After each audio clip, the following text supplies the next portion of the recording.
Jamais sans la grâce, une dévotion matinale qui vous connecte à la pensée de Dieu et vous donne la provision du ciel au quotidien.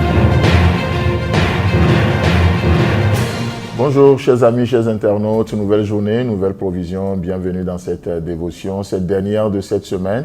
Et je reçois pour cette dernière dévotion un des orateurs, mais auditeur aussi de cette émission, en la personne de Pasteur Roland Attié. Bonjour Pasteur. Bonjour Pasteur Anna. Comment vous allez ce matin? Vraiment grâce. Super, on rend grâce dans l'émission de la grâce, effectivement jamais sans la grâce. Alors cette semaine, nous avions vécu une semaine extraordinaire. Les auditeurs nous ont prouvé aussi par leurs commentaires que nous avons lus. Et qu'est-ce que vous retenez comme dévotion, comme pensée pour cette semaine? Merci beaucoup Pasteur Anna pour la parole. Et dans cette semaine, la dévotion de lundi m'a beaucoup touché. Et une phrase que j'ai gardée dans cette dévotion, où tu disais que le problème des hommes aussi, c'est un problème d'allocution qui vient d'un problème d'audition. Et ça m'a beaucoup touché et j'ai médité un peu sur ça. Et je crois que cette phrase conditionne tout ce que nous avons entendu cette semaine sur la grâce de Dieu. Et c'est une chose, il y a une chose que Dieu reproche souvent à son peuple, c'est le fait d'écouter. Et si nous écoutons, elle me dit, si mon peuple m'écoutait, sa délivrance sera instantanée. Et aujourd'hui, si nous acceptons d'écouter, pas n'importe quoi, pas n'importe qui, mais Dieu, dans sa parole, dans ce que Dieu a préparé pour nous, nous serons des gens qui seront des bons témoins pour parler de la grâce de Dieu, pour témoigner des œuvres de Dieu dans nos vies. Et c'est quelque chose qui m'a beaucoup marqué. Waouh, merci vraiment pour, effectivement, quand vous le rappelez, ça me revient très fraîche en pensée. Et je crois que c'est une des phrases qui a beaucoup touché aussi nos auditeurs.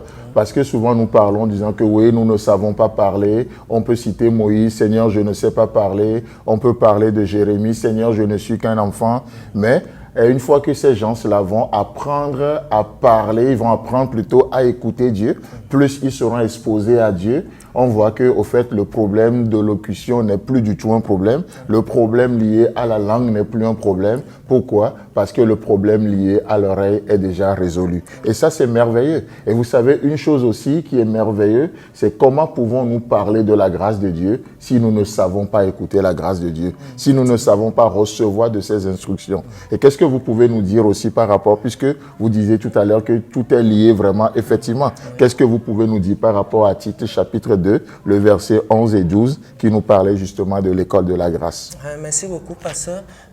Parlant de Tite 2, le verset 11, qui parle de la grâce de Dieu, qui est une source de salut pour tous les hommes.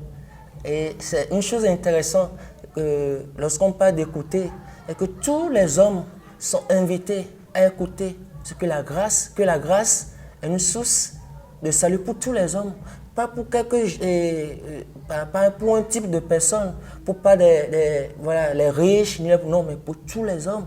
Et la Bible dit que cette grâce nous enseigne à renoncer. Et vous avez su bien le dire dans votre dévotion que la grâce nous enseigne à renoncer. Et le fait de parler ça, d'entendre ça, que la grâce nous enseigne à renoncer. Alors qu'aujourd'hui, on se bat, on se force en nous-mêmes pour éviter des choses, pour avoir une vie, soi-disant à la moyenne. C'est bien de comprendre que c'est la grâce qui nous enseigne. Il n'y a pas une autre enseignante en dehors de la grâce, c'est la grâce qui nous enseigne. C'est pourquoi Dieu nous a donné sa grâce. Et parlant du renoncement, Christ va parler à la foule et aux disciples. Il dit, mais si quelqu'un veut me suivre, qu'il se charge de sa croix et qu'il me suive. Et cela veut dire quoi? Cela parle de renoncement, de se renoncer à lui-même. C'est-à-dire que de soumettre sa volonté à la grâce de Dieu. La grâce de Dieu qui est une personne, vous l'avez su le dire. Et cette personne, c'est la personne de Jésus-Christ qui est notre enseignant.